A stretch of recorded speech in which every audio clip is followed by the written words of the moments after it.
अस्सलाम वालेकुम हकीम साहब। जी वालेकुम रहमतुल्लाह। एक भाई ने मैसेज किया जी कि मैनू दमा ते बलगम बहुत ज्यादा है, इंदे वास्ते कोई बेहतरीन जाना नुस्खा दसो।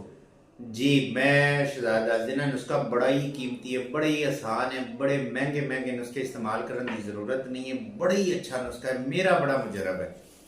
पिपली, फिलफिल दराज, मगा एक ही चीज का नाम है।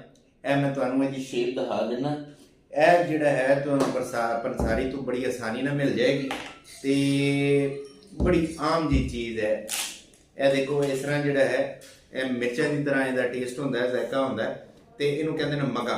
ਇਹ ਪੰਸਾਰੀ ਤੋਂ ਮਿਲ ਜਾਏਗੀ। ਇਹਨੂੰ ਅੱਛੇ ਤਰੀਕੇ ਨਾਲ ਜਿਹੜਾ ਹੈ ਨਾ ਬਿਲਕੁਲ ਬਰੀਕ ਪਾਊਡਰ ਕਰਕੇ ਰਗੜਾਈ ਕਰਕੇ ਨਾ ਇਹਨੂੰ ਕਪੜ ਛਾਨ ਕਰ ਲਓ। ਸ਼ਹਿਦ ਇੱਕ ਚਮਚੀ ਦੇ ਵਿੱਚ ਇੱਕ ਚੁਟਕੀ ਪਾ ਕੇ ਤੇ ਇਹਨੂੰ ਸਵੇਰ ਵੀ ਤੇ ਰਾਤ ਨੂੰ ਰੋਜ਼ਾਨਾ ਇਸਤੇਮਾਲ ਕਰੋ। ਇਨਸ਼ਾਅੱਲਾ ਤਾਲਾ ਬਲਗਮ